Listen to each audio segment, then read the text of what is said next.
Hola, en este video vamos a hablar acerca de la vergüenza y especialmente de la vergüenza que hemos sentido, que sentimos o que sentiremos o que sentirán las personas autistas o todo tipo de personas neurodivergentes. Y esto ocurre porque hemos sido cuando chicos molestados, cuando jóvenes, cuando adolescentes, nos han hecho sentir avergonzados y hemos ido teniendo un sentimiento de vergüenza internalizado y todo como que nos da vergüenza. A mí no, ya a mí, yo soy una desvergonzada, así que yo no.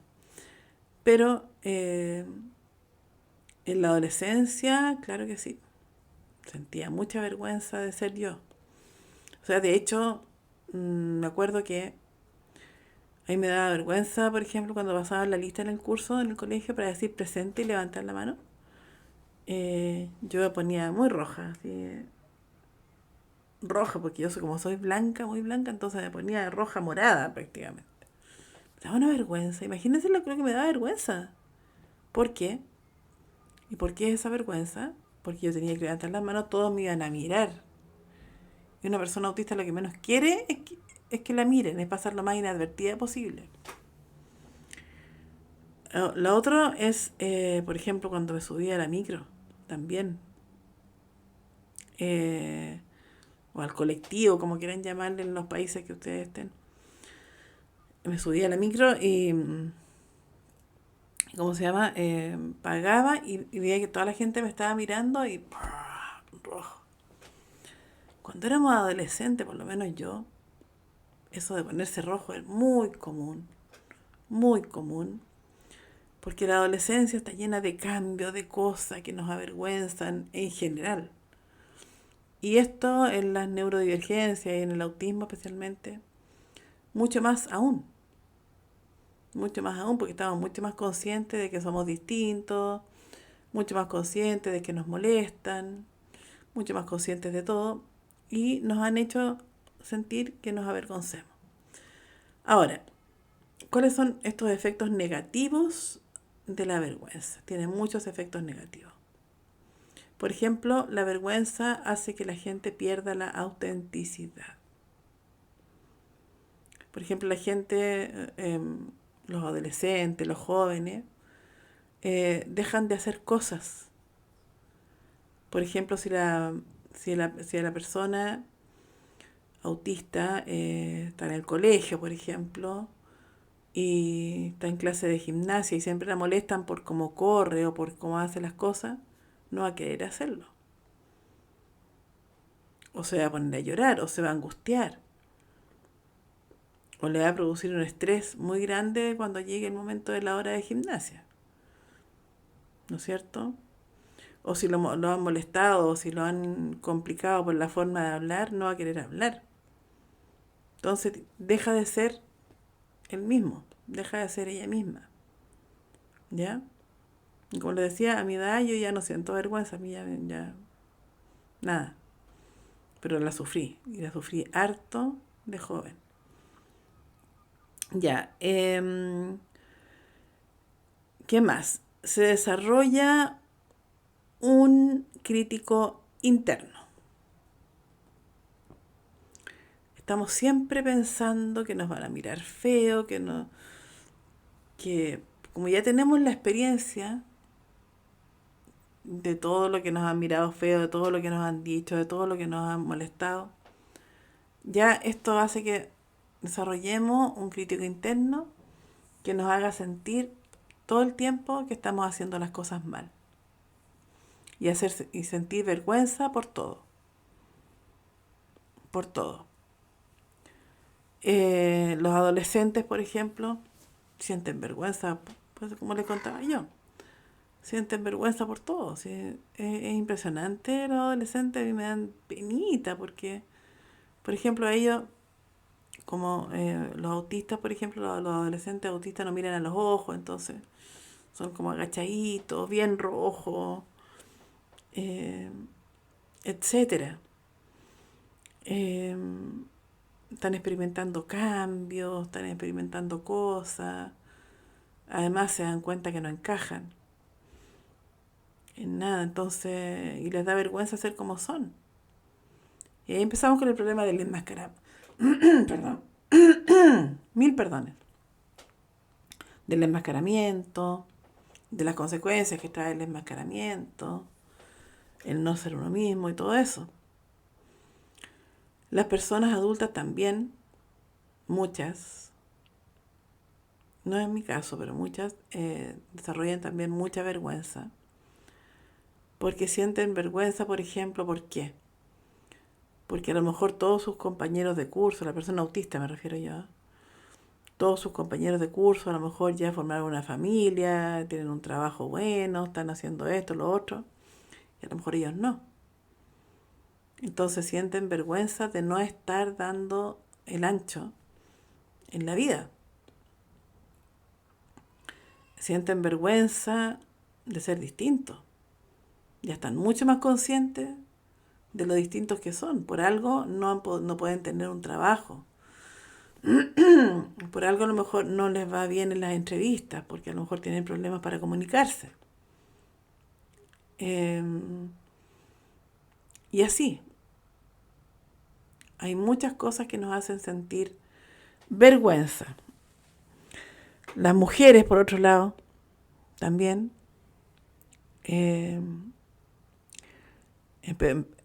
sienten vergüenza porque, no sé, porque como han vivido más tiempo enmascaradas, generalmente las mujeres adultas están siendo diagnosticadas ahora, pueden sentir vergüenza por el diagnóstico, no sé, pueden sentir vergüenza por ser distintas, porque cuesta más diagnosticar a una mujer autista. Entonces el diagnóstico puede que le dé mucha vergüenza, y ser como es, puede que le dé mucha vergüenza también.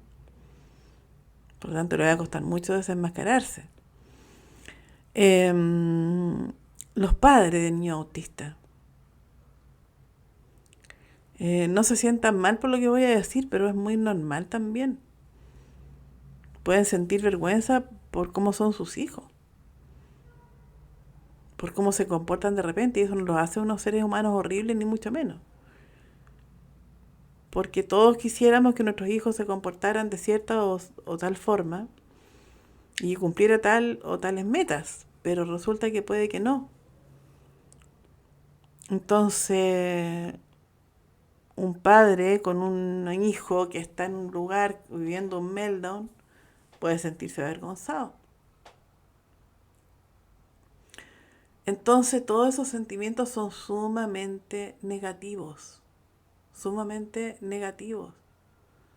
Porque todo tiene que ver, todo esto que les he hablado ahora, tiene que ver con la falta de aceptación del autismo. Y llegamos siempre a lo mismo. Llegamos siempre al mismo tema. Y hay gente que me discute y me dice, ay, pero no será autista.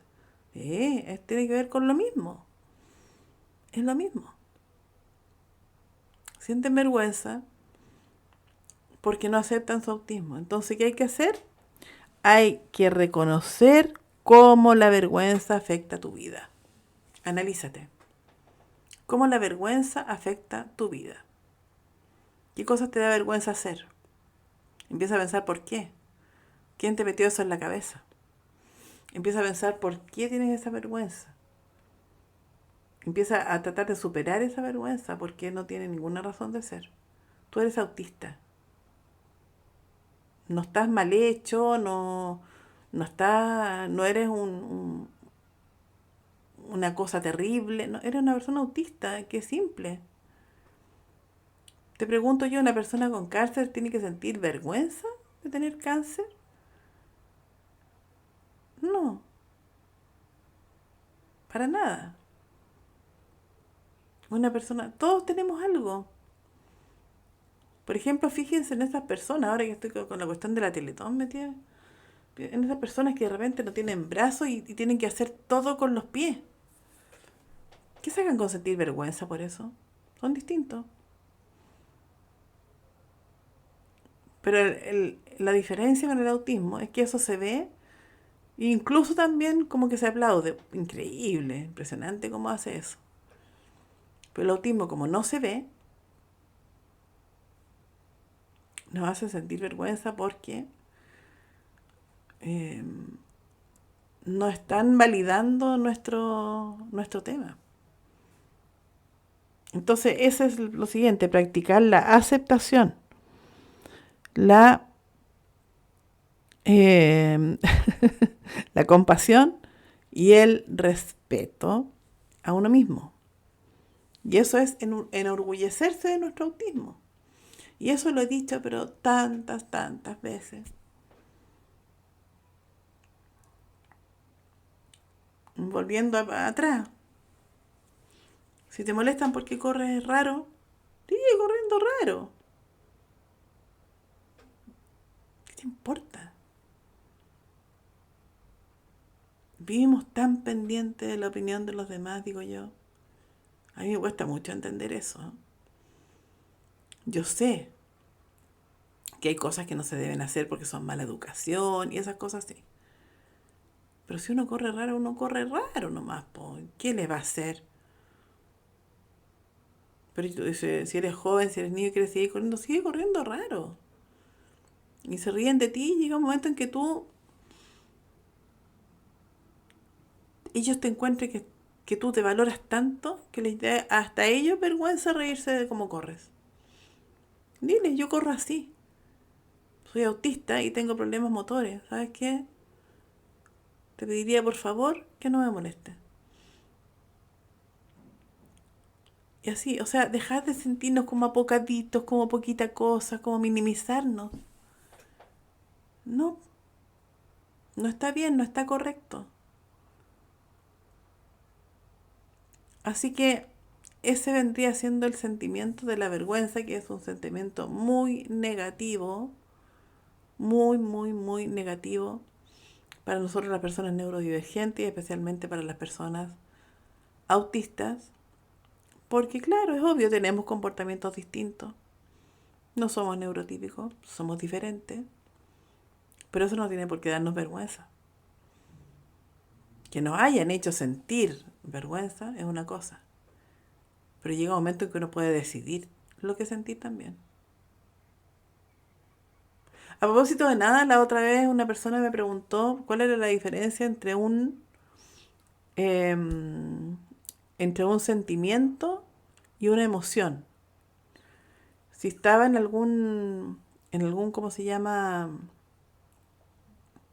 En algún video. Yo le dije que no y que lo iba a tener súper presente y lo voy a aprovechar de decir. Una emoción es eh, algo que viene de afuera, te hace sentir una emoción, es algo absolutamente que no es consciente, es algo inconsciente y, y dura poco. Por ejemplo, alguien toca el timbre, sorpresa es una emoción, sorpresa. Eh, o no sé, alguien te regala un ramo de flores, te da una emoción, qué bonito, una emoción de alegría. Eh, son, las emociones son cosas, son como les decía, son eh, viene de afuera nosotros reaccionamos con una emoción a un agente externo. Eso es. Con una emoción a un agente externo. Es de corta duración y, eh, ¿cómo se llama? Hasta los animalitos sienten emociones. Por ejemplo, si yo molesto al Franco, le hago algo que lo pide desprevenido, se va a asustar. Eso, el miedo es una emoción. Y existen las emociones primarias y las emociones complejas. La otra vez estaba hablando de la soledad y decía que era una emoción compleja. ¿Y por qué? Ya les voy a decir por qué. Porque quiero que es un sentimiento. Un sentimiento es cuando, o sea, no puede existir un sentimiento si primero no hay una emoción, ¿ya? Y para que haya un sentimiento tiene que haber un procesamiento mental, un procesamiento cognitivo de esa emoción. ¿Ok? Entonces, cuando por ejemplo tú tienes una emoción y esa emoción la analizas, la pasa por tu mente, la puedes transformar en un sentimiento y un sentimiento es algo más duradero en el tiempo. Por ejemplo, conociste a alguien, oh, te encantó, emoción. Pero si tú empiezas después a conversar con él, y empiezas como a ya mentalizar un poco y te dejas menos llevar por la emoción, y ya pasa por tu cerebro, por tu mente, por tus pensamientos, y eso ya se transforma en un sentimiento. No sé si se entiende. Cuando yo estaba hablando la otra vez de la soledad y decía que era una emoción compleja, es porque existen las emociones primarias que son la rabia, la ira, son varias, el miedo, las emociones típicas que sentimos pero hay emociones que son más complejas y es cuando no se ha elaborado una emoción para que llegue a ser un sentimiento. No sé si se entiende. No ha pasado por acá. Entonces, como yo estaba hablando de la soledad en ese momento, puede que la persona esté sintiendo una emoción compleja con respecto a ese sentimiento de soledad, o sea, a esa soledad, porque no sabe realmente lo que está sintiendo, por qué lo está sintiendo, porque no lo ha mentalizado. Por eso ya es una emoción compleja. Entonces está tirado en su cama, nadie me quiere, todos me odian, porque no lo ha pensado bien. Y como les decía la otra vez, está a lo mejor el sentimiento que tiene es porque su pareja lo dejó. Y realmente todos lo quieren, nadie lo odia, etcétera, etcétera, etcétera. Entonces es una emoción, porque no ha pasado por aquí, compleja. ¿Ya? Eso vendría siendo, para esa persona, si llega a escuchar o ver este video, la diferencia entre una emoción y un sentimiento. La emoción es una cuestión química que se produce, neuroquímica, que se produce por un agente externo y que nos produce una emoción así. Y un sentimiento es cuando procesamos esa emoción y lo podemos transformar en un sentimiento. ¿Ok? Bueno, estábamos hablando de la vergüenza. Nosotros, la vergüenza, yo creo que en este caso, como lo hablamos, vendría siendo una emoción compleja, ¿eh? Porque no tendríamos, bueno, no, en realidad es un sentimiento. Un sentimiento porque de tanto que nos han dicho cosas, internalizamos esa vergüenza en nosotros, pero tenemos que empezar a procesarla mejor. Y porque claro, obviamente si nos están diciendo todo el tiempo que tú eres torpe, que tú eres no sé qué, que tú eres malo, que tú eres acá, obviamente que estamos internalizando eso como algo cierto. Y lo pensamos y lo sentimos también. Por lo tanto es un sentimiento, no es un no. Me equivoqué ahí, ¿eh? Pero por eso hay que darse cuenta bien entre la diferencia entre una emoción, un sentimiento y una emoción compleja. Así que bueno, eso era con respecto a la vergüenza. Yo me acuerdo de mis épocas de vergüenza y me da vergüenza, me da pena. Abrazaría a esa adolescente asustada, nerviosa, muy nerviosa. Yo estaba llena de tic en ese tiempo. Uy, me da una pena enorme. Así que por favor, chiquillos, trabajen esa vergüenza. Esa vergüenza viene de afuera, de lo que te han dicho. No tienes por qué sentir vergüenza por ser autista y por tener algunas diferencias con las otras personas. O si eres TDAH y tienes otra forma de ser o cualquier neurodivergencia. No hay por qué tener vergüenza, ¿ok? Así que eso es. Nos vemos en el próximo video. No olviden suscribirse al canal para seguir subiendo contenido interesante y entretenido. Y vean los videos. Hay mucho contenido en el canal y faltan vistas. Hay mucha. O sea, tengo hartos suscriptores ya, pero las vistas no se reflejan las vistas de los videos. Así que a ver videos, chiquillos. Nos vemos. Chao, chao.